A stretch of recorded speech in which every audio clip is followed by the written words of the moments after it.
Hello, everyone, and welcome to MOS Live. My name is Sarah. My pronouns are she and her, and I will be your moderator for today's special live animal show. If you would like to see closed captions, you can press on the closed captions button at the bottom of your screen and select show captions. If you're joining us from Facebook or YouTube, welcome. We are so happy you're watching us today, but we're not able to grab your questions and comments from those platforms. If you're here on Zoom, you can press the Q&A button at the bottom of your screen to ask any questions that you have today. And if you would like a shout out, don't forget to leave your name and age. All right, so now I am going to invite our live animal care center educator and our animal. Hello, everyone. Welcome to our live animal show. My name is Liz. I'm the assistant curator in the Live Animal Center. With me today is Corey, our invertebrate keeper. And then, of course, the star of our show will be Cooper, the North American porcupine. Now, I'm really excited for today's show, and I hope you guys are too. We are pretty much doing a birthday party celebration for Cooper, our porcupine. Now, I do have a confession. Technically, we already did Cooper's birthday party last week. All the keepers in the Live Animal Center, we got together. Krista, one of our keepers, made him an amazing cake. So we did a big photo op. We took a bunch of videos and pictures. But with that being said, Corey and I really wanted to share Cooper with you guys. So we decided to also do it for one of our shows. And really, you can't have too many birthday parties. And with Cooper, we don't actually know his date of birth. We know he was born in the month of March, but we don't even know the exact date. So really, you can celebrate Cooper every single day of the month. All right, with that being said, I'm gonna have Corey turn on our camera and show you guys Cooper, our porcupine. All right. So this is Cooper, again, our North American porcupine. His birthday hat fell off. It might come back on at some point. He doesn't really need to wear it, though. We do let him choose if he wants to wear his birthday hat. Now, I want to give you a little bit of background information on Cooper the porcupine. So let me tell you a little bit about his history. Now, Cooper was born in 1988, and he actually was born in the wild. So he was a wild porcupine.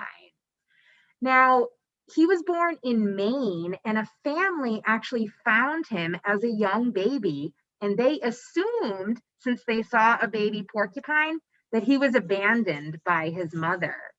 Now, to tell you the truth, that actually probably wasn't the case.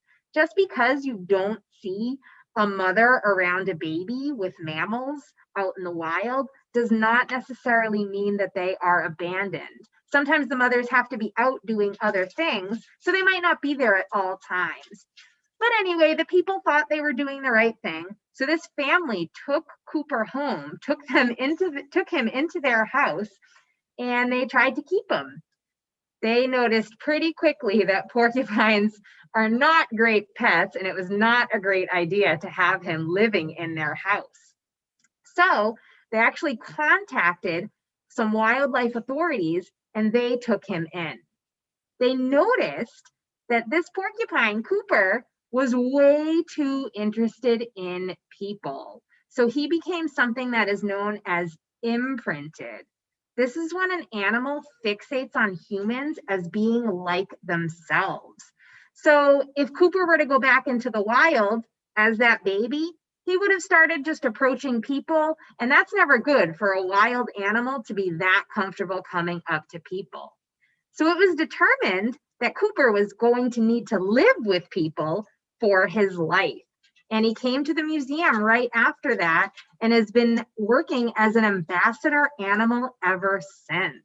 So that's a little bit about Cooper's history. Now, I said Cooper was born in 1988. Some of you are probably thinking, wow, 1988, that seems pretty old for a porcupine. You would be 100% correct in that assumption. And actually, that is a bit of an understatement, to tell you the truth. So North American porcupines tend to live a lot longer in captivity. If you think about it, it's a little bit easier to survive when someone is helping to take care of you. So they do tend to live longer in captivity. With that being said, the longest lived porcupine that I had heard of before working with Cooper maybe could go to 20 years, maybe a little bit older than 20. For you guys that haven't completely done the math yet, Cooper, born in 1988, turned 33 years old this month. That is an extremely old porcupine. Actually, to tell you the truth, about 2 years ago, we were contacted by a man that does a lot of research and studies on aging in animals. And he actually had heard about Cooper, and he confirmed what we already pretty much thought was true, that Cooper is in fact the oldest known porcupine in the world. Not only that, he actually had another really cool fact, and that is that Cooper is not only the oldest porcupine in the world, he is actually the oldest known rodent in the world. How cool is that, that you guys get to meet the oldest rodent in the world today? Now, I use that word rodent. I'm sure you guys have heard of rodents before. Rodents are actually a pretty big group of mammals. There's about 1,500 different species of rodents of the about 4,000 total mammal species. So there are a ton of rodents. When you guys think of rodents, maybe you think of some smaller animals.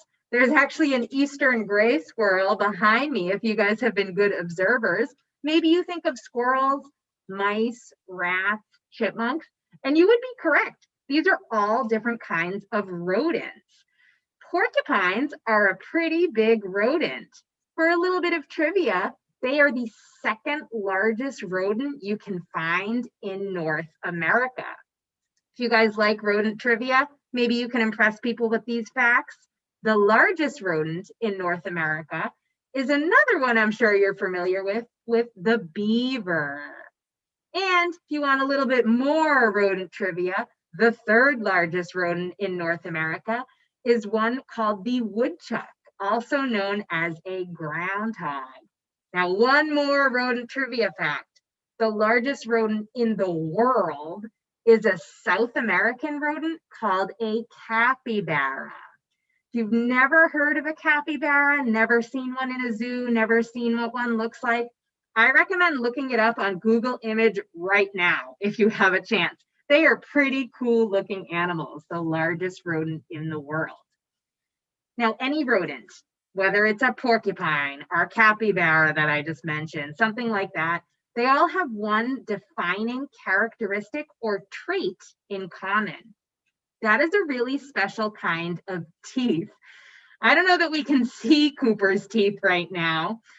You can definitely see him moving them, but rodents have very special teeth. You guys think if you've ever done an imitation of a rodent, I can't do an imitation right now because I have a mask on. You probably stuck your front teeth way out, kind of did like buck teeth. That's a great imitation of a rodent. That is their defining characteristic, is those front teeth. Now, these teeth are called incisors. We actually have them too. But with rodents, they're really special. These incisors, 2 on the top, 2 on the bottom, grow throughout the entire lifetime of that animal, kind of like our hair and our fingernails. So rodents do a lot of chewing to keep those teeth nice and healthy so that they can eat properly. Right now, you're seeing Cooper just doing a lot of eating. He actually is eating some leftover birthday cake. Remember, I mentioned that we had a little party for him last week in our live animal center. That keeper, Krista, put together a couple of his favorite foods, some dry foods that rodents eat in captivity, kind of soaked in some juice to make them extra flavorful. He's also eating a couple chunks of banana. he's basically getting quite the feast for his birthday. Now, North American porcupines, as the name suggests, do live throughout a lot of North America. You'll even find them in parts of northern Mexico and into parts of Canada. In terms of the United States, they're native to a lot of the northeastern part of the United States, including right here in New England. Then they're native to a lot of the western parts of the United States as well. Now, porcupines tend to live in forested areas. That's really their preferred habitat.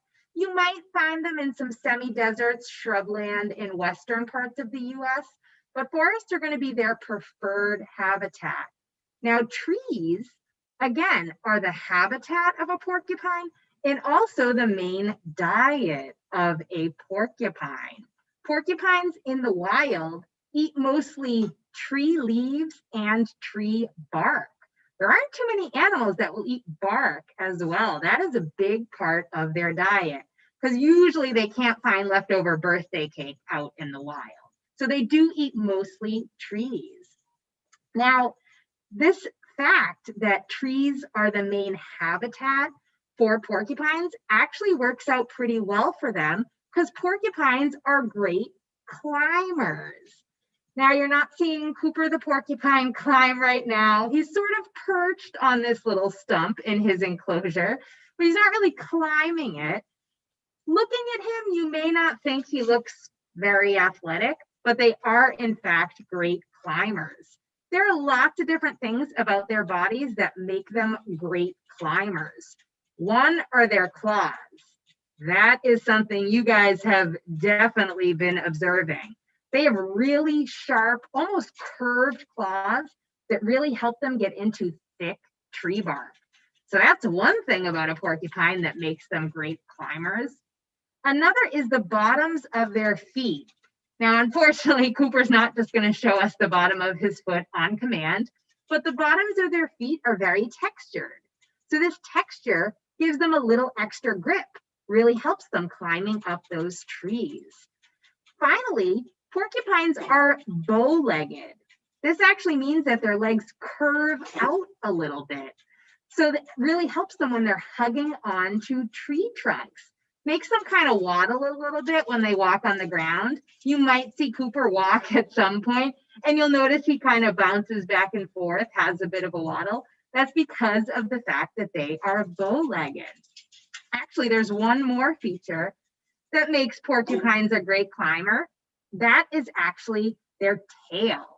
Porcupines have really strong, really powerful tails.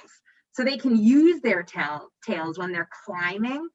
They can press those tails against a tree trunk and propel their bodies upward. Pretty cool. Then when they come down a tree, they actually come down tail first. They can use those tails to catch themselves. Then they can slowly work their way down the tree. That way they don't slide really quickly down a tree like a fireman coming down a pole. That would not be a great idea if you're covered in quills to slide down a tree that quickly. So overall, porcupines are great climbers. Now, I do have a couple other porcupine facts I definitely want to share with you guys, but I see we already have a decent number of questions. So why don't I take a little break, Sarah, and we'll break for some questions and then get back to some more porcupine stuff. Yeah, absolutely. We have tons of questions. All right, so our first question comes from Lucy, age 5, and Dahlia, age 7. What is his cake made out of? So there's a couple different dry foods that Cooper gets. Being a rodent in captivity, it's a nice complete diet for them. So we took a bunch of those. Actually, Corey's showing you one right now. Perfect. We took a bunch of those and actually soaked them in some juice. So that's the base of the cake that Cooper is eating. And then there were some cut up pieces of fruit in it, some banana, pear. Now, again, I cannot take credit for the cake. I did bring in the bundt pan that was used to form the cake. But Krista, one of our keepers, did a fantastic job and had a really beautiful cake. Right now, there's just leftover pieces that he's been kind of working his way through. But I think the nice picture for this presentation showed you the perfect fully formed cake. It was pretty nice looking. All right, what's another question? All right, does Cooper have orange teeth? Yes. So pretty much most rodents, I don't want to say all because there definitely are some exceptions, are known for having orange teeth. It's a couple different materials that are in those teeth. Dentin is the main one that gives it that orange color. So they're not orange because, his teeth are dirty. He needs to brush them more. But that's a really great question. And yes, they are orange. All right, Holden, age 5, wants to know, why can't porcupines shoot their quills? Ooh, we're definitely going to talk more about quills in a little bit. So quills are more or less a hair. Just like we can't shoot hair out of our heads, porcupines can't shoot quills out of their bodies. Sometimes you see it on cartoons, but it's not going to happen in real life. And again, the next part of the presentation, I'm going to talk a lot about those quills. So that's just a bit of a teaser. All right, we do have one more question about quills, but I'll wait for that one. Okay. All right, let's see. You answered this a little bit, but is Cooper a herbivore? Yes, actually, a lot of rodents are herbivores. Again, I always hesitate to say all because there's definitely exceptions, and there are some rodents that also eat a little bit of meat. But porcupines are true herbivores. So that means they eat only vegetation. Again, Cooper doesn't often eat birthday cake, but anything he's going to eat, he really likes kale, sweet potato, carrot, banana. Those are going to be some of his favorites. And then some of those dry foods that Corey was showing you earlier. That's going to be the mainstay of his diet. In the wild, again, it's mostly tree leaves, tree bark, occasionally fruits and vegetables that they're able to find, but leaves and bark is going to be the bulk of their diet in the wild. All right, so you answered his favorite food, but a lot of people want to know, how much does he weigh? That is a great question. Cooper in his prime, again, he is an older porcupine, was right around 20 pounds. He's probably a little less. I haven't weighed him in the past couple weeks, but he's probably somewhere between 16 and 20 pounds. You could see a really big male, maybe 25, even approaching 30 pounds, which is pretty impressive. But he is definitely a full-grown, mature adult porcupine. All right, that answered the question a little bit of how big can porcupines get.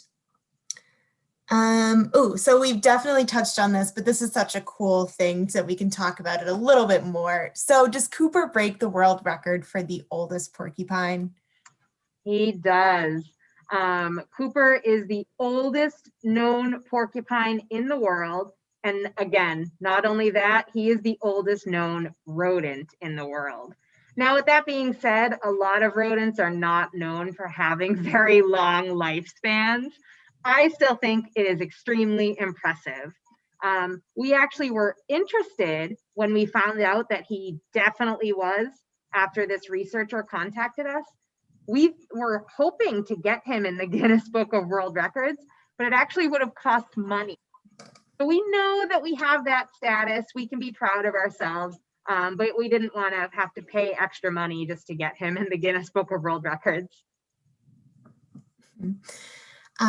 What do you call a baby porcupine? Oh, I'm actually really glad this question came up because it's pretty adorable. It is called a porcupet. How cute is that? Now, porcupines are actually kind of interesting. They only have one baby at a time. A lot of rodents are known for having lots of babies at once. For example, mice and rats. Porcupines have a really long pregnancy, 7 months, almost as long as a human. And after that 7-month pregnancy, they have one baby, that porcupet, and believe it or not, it is born with its quills. Everyone always thinks that sounds mean, but the quills are soft. when the porcupine first comes out, and then they will harden. But yes, baby porcupine is a porcupet. So cute. All right, so we have a couple of more questions about their quills. I know you said you wanted to touch on that, so why don't you touch on that and then we'll take some more questions later. That sounds like a great plan. All right, so let's really focus on those quills. You guys, I'm sure, have enjoyed hearing about Cooper's birthday, rodents, but quills are really the most famous thing. They're what porcupines are best known for. So, quills. Porcupines have roughly 30,000 quills. I'm not sure who came up with that number. It was not me. But those are not the only kinds of hair that a porcupine has. So porcupines have 5 different kinds of hair. A lot of the darker stuff that Corey's going close up on right now is actually fur. So you see, it's kind of a little more textured. So that's fur. Porcupines live in cold New England winters. They need to have thick fur in order to keep themselves warm. Also, they have something called guard hairs. So some of those longer, wispier white things that you're seeing right now, those are actually guard hairs. They kind of alert the porcupine that something is nearby. They let them know that they're being touched. So that's another kind of hair. They also have whiskers, which I think you've seen. On the underside of their tail, they have bristles. So now we're at 4 kinds of hair. And then finally, those quills. Again, quills are pretty cool. Even though they're a little bit thicker, a little bit more dense than our hair, they're also really pointy. They have kind of like a needle-like point on the very tip of it. They still are a hair. So porcupines cannot shoot any of those 5 hairs that I mentioned. But quills are very specially made. They're not very tightly connected to the porcupine, if that makes sense. So it's a loose attachment that's designed to be broken, if that makes sense. I mean, even our hair, if you really tried, you could pull out a couple pieces, but imagine that it's even easier to pull them out, if that makes sense. So the business end of the quill, the part facing the camera right now, away from Cooper, is needle point on the end. And then there's actually little, sometimes they're called barbs, but they sort of look like backward facing scales. So when a quill goes in one way, it actually snags and it's really hard to then pull the quill back out. So quills tend to get kind of stuck or embedded in whatever comes after a porcupine. So imagine that, barbed on one end and then pretty loosely attached on the other end. So you have to physically touch a porcupine for quills to come out. But again, it is pretty easy to break that connection once the porcupine is touched. So best recommendation would be to not touch a porcupine. Teach your pets, if you have them, to not approach a porcupine. Now, right now, you're not seeing a lot of Cooper's quills because he's actually pretty relaxed. I mean, I'd be pretty relaxed too if I were eating a piece of cake in front of an audience. When porcupines feel scared, they actually have the ability to raise those quills and have them stand up. So that's typically their defense stance. Again, he's pretty relaxed, so you're not likely to see him raise his quills up. He only does it if a sudden loud noise kind of surprises him. All right, so let me get back to some of those questions because I'm sure there's a couple I still didn't cover about quills. Yes, so Cooper seems to have some gray quills. Is this related to his old age, like humans' gray hair? So a lot of his fur definitely kind of turned more gray as he got older. So yeah, I guess you could say just signs of age. He also doesn't have quite as much fur. And then I mentioned those guard hairs. He doesn't have as many guard hairs as he had when he was a younger porcupine. Overall, I still think he looks pretty wonderful, but he definitely has shown signs of age like any animal would. This was asked a couple of times. Do their quills grow back? Yes, that is a great question. So if a porcupine is attacked by an animal and they do lose, say, a couple hundred quills, might take a little bit of time, but they will regrow them, just like we would regrow hair. Luckily, they have 30,000 quills, and it's pretty much impossible to lose 30,000 quills at once. So a porcupine would never be completely naked and not have any quills. James, age 8, wants to know if they have quills on their stomach. You guys are so smart. That is a wonderful question. That is one of the spots that porcupines do not have quills. So right on his nose and right by his eyes is another spot where they don't have quills. And then their complete underside does not have quills. And that is actually how their few predators get to them. So there are a couple things that will hunt porcupines. Bobcats are actually known to stay really quiet and potentially flip a porcupine if it comes up to where they're hidden. But porcupines do have one number one predator, and it does get at that underside. This predator is something called a fisher. Sometimes you'll hear it called a fisher cat. That's actually not a great name because they're not cats, they're weasels. Fishers will nip at that nose of a porcupine until they lean back, and then they can get at that exposed underside. So porcupines do have a couple predators, and it typically is animals that have figured that out, that they are able to get to that exposed belly. Really great question. All right, so this question isn't about quills, but it's been asked a couple times. Miss G's remote learning class asked it. How many types of porcupines are there? I don't know the exact number. I at least personally know of several other species. There's a South American porcupine called a prehensile-tailed porcupine. So they're really cool. They can use their tail to grab onto things. There's also something called an African crested porcupine, which is easily double the size of a North American porcupine. But I'm actually not sure of the exact number of species. There are a few others, but those are the two that come to mind that are often visible in some of the zoos of our area. Do porcupines have good eyesight? They typically do not have good eyesight. Cooper probably, to tell you the truth, has very little eyesight since he is a much older animal. We notice him sniffing a lot when he needs to find something. But even young porcupines in the wild don't have great eyesight.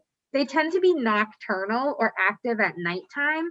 Also, if you think about it, a porcupine might not necessarily need to see detail because they're eating trees, so they can just find a tree and start and have their food that way.